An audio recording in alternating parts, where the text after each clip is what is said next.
Well, hello everyone. My name's Kevin Mackinnon. I'm the editor of Triathlon Magazine Canada, and I'm here with Andrew Yorke.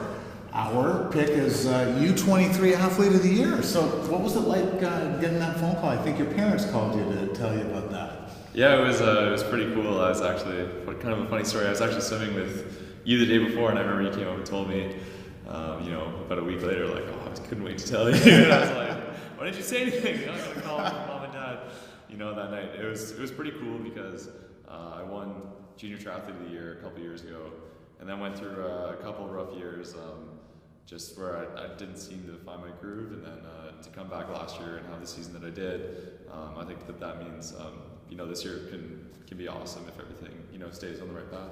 So can you tell us a little bit, Andrew, about those challenges? I know you had some back issues and injuries, and can you tell us a little bit about the 2 years that you went through?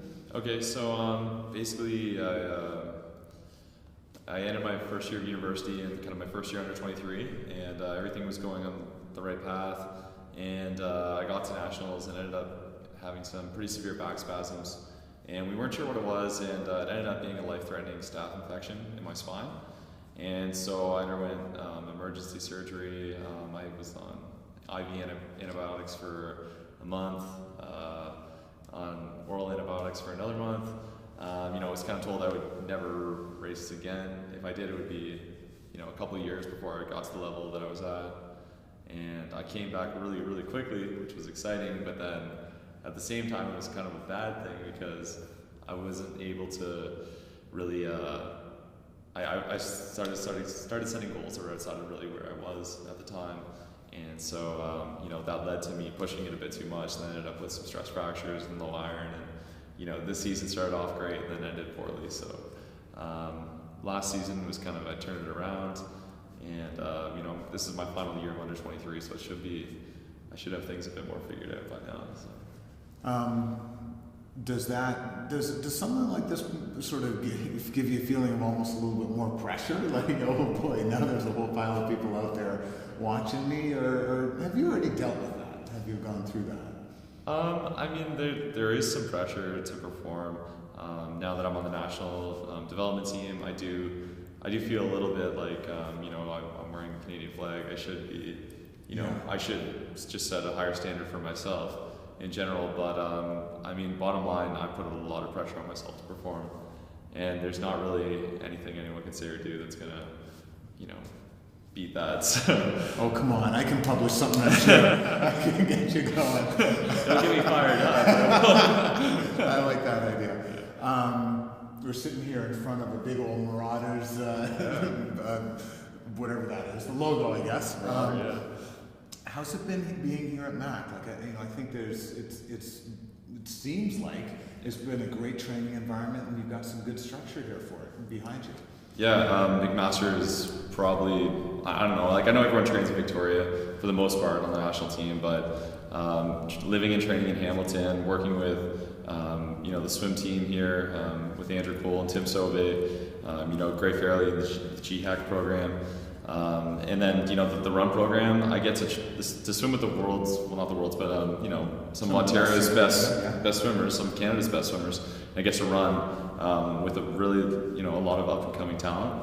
And there are some very talented runners in the area too, like Reid Coolsat, who's our, Canadian National Marathon champion. I'm set to water run with him in about 30 minutes from now. Okay. So, there's a lot of, it's kind of the unknown. And I like that it's not in the spotlight, and I'm kind of away from where everyone else is, and I can do my own thing.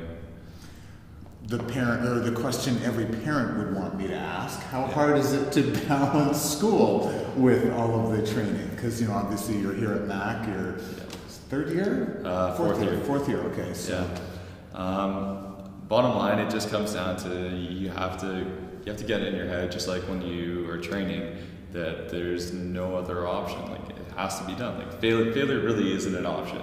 You can't, if you're going to go to university, you can't say to yourself, oh, 60s is going to be okay, or maybe I'll just try and scrape through the year. You just have to set a higher standard for yourself. And I live with 8 other guys, and I've got friends that doing their master's programs, and, people that have done PhDs, and they just do the same thing. You know, they have lots of other activities on the go, and you just have to make time and prioritize. If you time manage, you can be successful. You've got you've got a busy day going right now, and I really appreciate you taking the time. You're about to head on down to Tucson for a little bit. Can you tell us a bit about that? So I'm taking off today, heading down to Tucson with Taylor Reed, John Rasmussen, who both attend McMaster University. And they're sort of training partners of yours on a regular basis, right? Yeah, they're both starting C3 athletes as well? Yeah, C3 athletes. Sean Bechtel's going to be down there.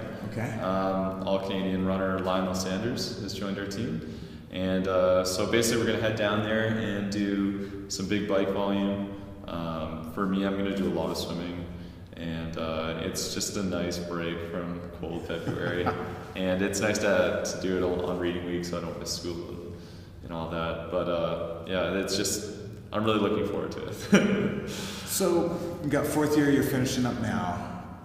Are you just kind of worried about this season, or do you have some ideas of what's going to happen next year? I still have to look at it as a building progression. Okay. It's really easy for me to get caught up in what I need to do to be successful. 2 or 3 years. If you look at it and you say, oh, I want to run, 28, 30, or 29 minutes. Like I was talking with my coach yesterday, and he's like, you can't think about doing the training for that because it seems impossible right now. But he's like, if you break it down, take it step by step, it gets a little easier. And so I know it's my last year. I still have a little bit of school left, about a semester or two. But I'm just ready for that next step, and I'm ready to train and compete at a higher level than I have been. And what is that next step? What is I guess getting up to the ITU level and competing in the World Cups and doing that? It just comes down to consistency. Yeah. You have to be consistent. You have to be able to, I think you got to be able to swim probably 50K a week, 8, 9, 10 months of the year. You need to be able to bike, 300K a week to 400K a week, for 4 or 5 months of that same time, while still keeping the volume high. And then you got to be able to run. You got to be able to do all that and be able to run fast. And the best guys in the world are just aerobically really fit. Right. Because the way I like to view it is a triathlon is almost like a marathon, in that you race for 2 hours. And marathon is all about the final 10K.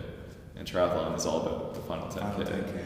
So if I can get as strong as possible so I can run that final 10K, like a marathoner, racing it and not falling apart, hopefully I'll be able to run, under 30 or, 30 flat in a couple of years.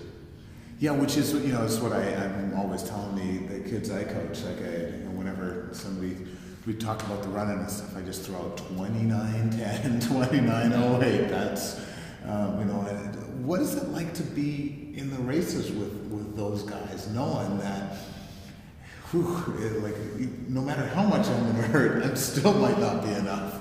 Yeah, it's, I don't know, you always hope, right? You have to be hopeful because people have bad days, and not everyone runs 29, 20 off the bike every time. Right. And I guess one of the positive things is that I've run, just in regular races, I've run, 5K in under 15 minutes. And I did that a couple of years ago.